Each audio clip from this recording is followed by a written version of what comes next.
what have you been up to since 2017 when SuperSport exited the Kenyan market? I actually stayed on SuperSport until 2019. I left SuperSport. My last day was 30th of July 2019.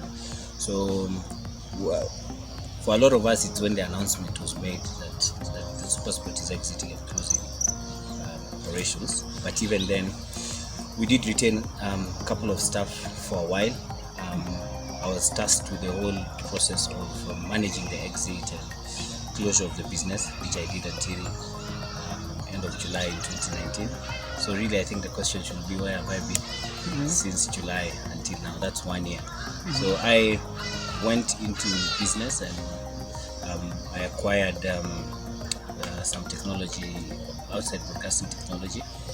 I started a broadcast company called Live, and we've been trying to get that going. Of course, this has been a unique year, very challenging year. We've tried to get that going, and hopefully we will get it up and running with time. We're praying so, and it looks like things will be positive, and we'll be able to do that. And then in March this year, discussions started around December of last year, but then in March this year, CAF asked me to take up the executive director role for Cecafa, with Musonye stepping out. So really, while I'm doing the executive director role at Cecafa, I'm trying to see also whether the business can be established and can get going and up and running. Losing a job is always a painful venture for anybody. How difficult was it for you to engage the employees of SuperSport when this news came out? I wouldn't wish that on anyone. It's a very mentally challenging, very draining, emotionally challenging job. They seem like colleagues, but after a while they're just not colleagues. You have some kind of connection. You have some chit chat in the coffee station. You get to know each other. You get to have a drink together. You get to socialize together. It becomes very challenging when then you have to be the one who looks at everyone in the eye. Staff of almost 90 people, to tell them that they're losing their job, and really that cannot be reversed. The operation was closing down. Things had significantly changed contractually for SuperSport, and it was felt that the best option for them was to step out of that business, and there was no option. People had to go. And like I said, it's a very challenging experience looking at more than 90 people in the eye and telling them that they will not have a job anymore. And you get to learn a lot of challenging and emotional aspects about people and their lives and their struggles and their challenges. And it's really, I think that is the aspect that is really quite a burden. Glad that we put it behind us, glad that we managed it the best way that we could. Very, very glad that SuperSport and the group handled it in an extremely humane way, handled it in a way that really was best for everyone under the circumstances. Were extremely generous to each and every person who had worked for the company over the years. The number of teams in the league was a very significant contractual issue in the contract between KPL and SuperSport. When you have 16 teams, you have a total of 240 matches to be played. When SuperSport started producing matches here in the first season, they did 20. Over the years, they kept on increasing the number of matches they're producing, with the ultimate aim that we were able to put all 240 matches on television. There's a huge cost implication about that. There's a huge resource implication about that. There's a very huge logistical issue around just getting all these issues going. Of course, there's other aspects about it. Technically, how good is your league? In terms of attendance, how good is attendance? In terms of infrastructure, is the infrastructure available? But this is one of the cogs, specifically from a TV production perspective, that then puts this whole story together and therefore makes it compelling enough, makes it exciting, makes it what people want to watch, pay money, pay subscription over a period of time to do that.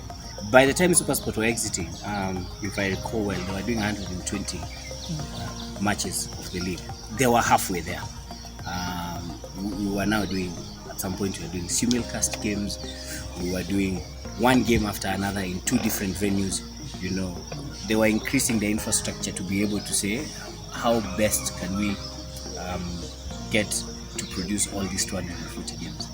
When you increase your teams from 16 to 18, one, you increase your number of matches from 240 to 306 by 66, just by that simple fact. You also increase the number of weekends or match days you need significantly, because now you have to take care of another 66 matches that have to be taken care of. You have to take cognizance of the fact that football has a lot of facets to it. The commercial issues, political issues. There is all these issues that come into play, and maybe the political issues for the administration that was then in office is what made more sense for them to then increase the teams from 16 to 18, and it overrode the commercial interests of the game. Do you think one day SuperSport will come back to the Kenyan game? Like any good business enterprise, if it makes sense, why not? I mean, if the league makes sense, if the partnership makes sense, if there's a business case to it, why not? So while I don't speak for SuperSport, I mean, speaking as someone who is in business, if there's an opportunity, we'll jump in. I think when we talk about exactly what you're saying, how do we package and market this game, there's very many aspects to it, you know. If we can be very simplistic in terms of looking at it, you need to have quality games, technically good quality players playing that is entertaining and then is attractive to people to come to the stadium to watch. So that's your second bit of it. Once you have people interested to watch the game, filling your stadiums, and if I can't get a seat in the stadium, then I go to television and watch it on TV, you attract sponsors. You know, once you attract sponsors, you have money. You're attractive enough to people. There is television aspect of it, you know, and all these are cyclical in nature. All of them are interconnected. TV, bums on seats, technical capability of the game, and sponsorship and money resources coming into the game. All these are interdependent on each other, and that's broadly speaking. You know, you can go into each of these facets and say, when we talk about commercialization, we talk about sponsorship. What exactly are we talking about? What kind of money are we talking about? Where are we targeting? Who should come in? You know, there's money to the clubs, money to the league, money to the federation. You know, there's money that goes down into development so that we can keep on producing good players who can play. When we talk about good players, again, we talk about, do we develop them? Do we buy them? There are clubs that buy good players to come and play for them. There are clubs that develop players and invest in a whole academy to say, we will invest in kids in 11, 10 years old and bring this kind of player to play for us. You know, if you go into media, broadcast, there's a lot of things to look at. How competitive is it? What language should we broadcast it in? Which market should we take it into? And there's a whole aspect to it, you know. The infrastructure. Is the infrastructure good enough for people to come to the stadium and watch a game? Is it attractive enough for me to carry my children? Is there security? Is there adequate facilities for our wives and mothers and daughters to come to the stadium and feel secure and enjoy the game? So there's all those things, and we need to look at it holistically and look at the entire picture and say, how do we put it all together?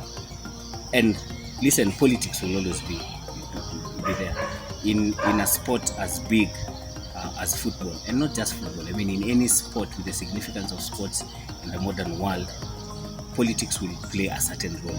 The question is to ask, how do we manage the politics away from the commercialization of the game? How do we take care of political interest without really interfering with the day-to-day management and administration of the game? You know, so that we have the best people exploiting and commercializing and leveraging the game for us to reap maximum benefits of it, while at the same time we have a political um, um, group that takes care of all political interests and manages the politics without interference with the technical and commercial aspect. For me, I've always said that our biggest hindrance in sports in a lot of African countries comes from just our culturalization and nomenclature. Sports in a lot of African languages is loosely translated as michezo. So when it's michezo, none of us takes it seriously. You know? And culturally, we've you know, when you brought bad grades in school, uko na mchezo sana. When you went out to play soccer, uko na mchezo. So we've never really seen, from a cultural perspective, from our backgrounds, from our traditions, we've just never seen sports as an avenue that can be exploited for commercial reasons, for economic reasons. More and more we are starting to see it, and if you just look even at our country and the history of sports and the people who will be involved in running of sports in this country, you know, you very well see that aspect of wacha huyu aende afanye michezo, wacha huyu aende ashikilie michezo, you know, and until that point when we will say, okay, we'll realize the seriousness of that, and I think we're slowly getting there and saying, how do we then start using sports for commercial and economic reasons? I still think in this country we are using it more for political reasons than anything else. Maybe, do you think your rugby background helped you to get a breakthrough into football? Of course. I mean, you know, one of the best analogy about the game is that game, rugby game, is for everyone. And just look at the people who take onto the field from number 1 to 15, and just see even the variance in their body structure. Look at the variance in what they bring to the table in terms of the game. I think the game molds you, you know, rugby ethos are integrity, teamwork, fair play, you know, all those kinds of things. And the game then has taught me a lot of things from a business perspective, human interaction perspective, you know, from perseverance and tolerance and all those kinds of things. So how do you juggle between the leadership of Mundis and now your Cecafa? How do you juggle between the two? And also your businesses? Yeah, I've said it before. I think I have very understanding people around me. I'm surrounded by a loving family that allows me to do a lot of these things that I'm doing to let it possible. There's someone yapping and whining in your ear every minute. From a business perspective, listen, I'm not a technical person. When people go out on production, I'm very useless in that production. I'm not needed there. And we have people who are very capable and very able, fantastic engineers, fantastic technical people who do a fantastic job of that. And they don't disappoint at all. At Nondis now, we've put structures into place. We have a very robust committee, a very robust board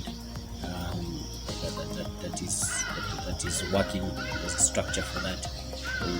The head coach is now putting together an entire coaching structure that we hopefully will be able to run on its own.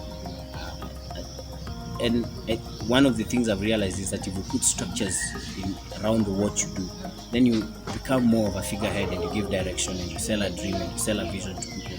And that is what is important. So it frees you to be able to, you know, put these dreams together and these visions together and sell them to the people, and the people are able to pick them and run with them, which then, like I said, with the right kind of people around you are more or less just giving a leadership and a direction, you know, saying, guys, this is where we are headed, let's get back into the path, and that's what you do more and more. And the people around you are very good at implementing it. And I hope in Cecafa also we can be able to put structures in place that can just get it into a well-oiled machine that can run on its own, so to speak, you know, well-structured, well-oiled, properly put together, and it can run. When we got into F a couple of years ago, we were realistic in terms of how do we get back into winning ways. It's not just a matter of saying Nondis used to be a great club and we should win tomorrow. We've put some of those, like I said, structures in place, and we are seeing slowly the wheels turning, and we are getting there. We hope that in the coming season we'll be a team that will be competing in the playoffs, that's significant for us. That's been a huge milestone. Nondi stands 100 in another 3 years. And we hope by the time we turn 100, we go back to 100. And that's the strategy that we've put in place. But listen, 100 years, that's a lot of. It's a while. Century, so we're starting the next century as a club. And hopefully then, by then, we'll be in a position to get back the whole Nondis. And what we say we are putting in place is a structure to lead Nondis into the next 100 years.